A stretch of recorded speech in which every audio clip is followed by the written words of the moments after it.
Starting conversations about end-of-life issues is uncomfortable. Whether you're talking about taking over the management of someone else's end-of-life healthcare and finances or about who you want to manage yours, it isn't much fun.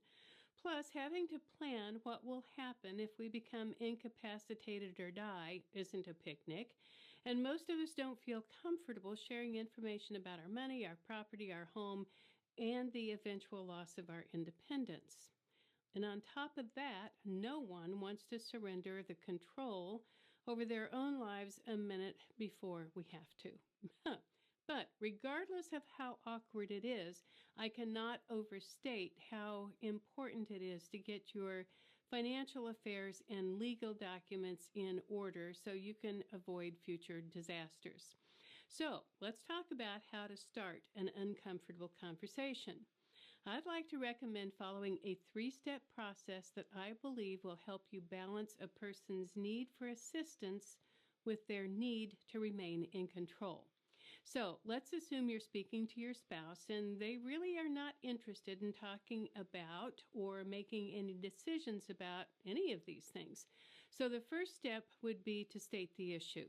So you could start by saying something like, I'm concerned that there may come a time when we will need help managing our affairs, and I would just feel so much more comfortable if the kids knew exactly what we wanted if either of us were suddenly in a position where we couldn't care for ourselves or each other.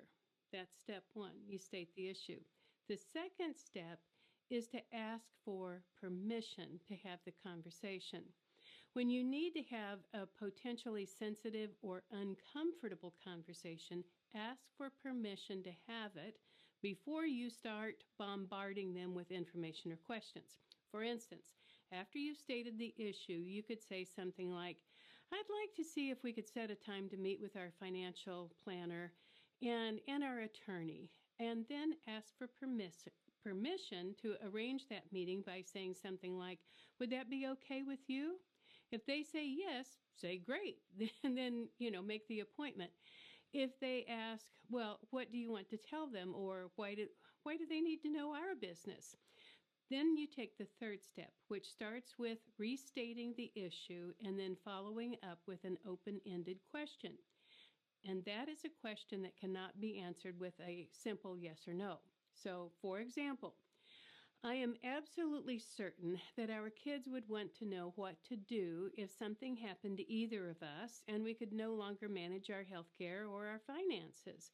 And I think it's likely that some of them, they might disagree. And I really don't want them fighting over us. So I'd like to meet with the individuals who can help us get all of our wishes written down and recorded. Now, here comes the open-ended question. Who do you think could help us get all of that taken care of so the kids don't have to guess or argue about how we want our things handled? Asking the question this way allows the other person to feel like their opinion matters and that they are part of the decision-making process. No one likes to be told what to do, and none of us wants to give up our power a minute before we have to. So if you can avoid giving orders and telling others what they have to do, they might be more agreeable to whatever you're proposing. Now, here are a couple other things to consider. If you are dealing with elderly parents rather than a spouse, bear in mind that they may not want to tell you everything.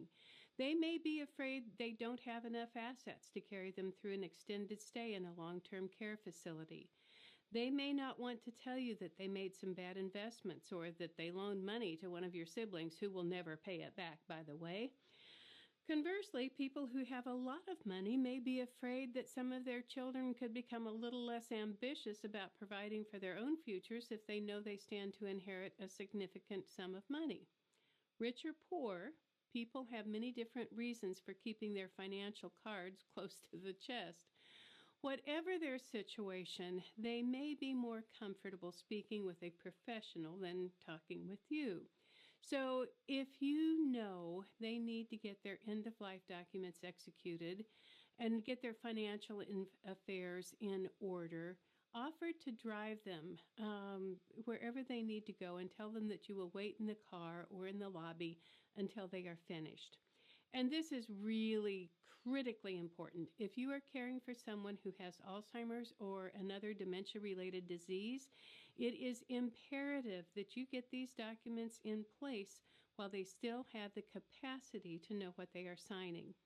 If they lose that capacity before they have these things in place, you might have to go through the courts to get appointed as their conservator and guardian. And that is a process you don't want to have to go through if you can possibly avoid it. I promise that the time and the effort you invest now to get all of these things in place will be worth it in the long run.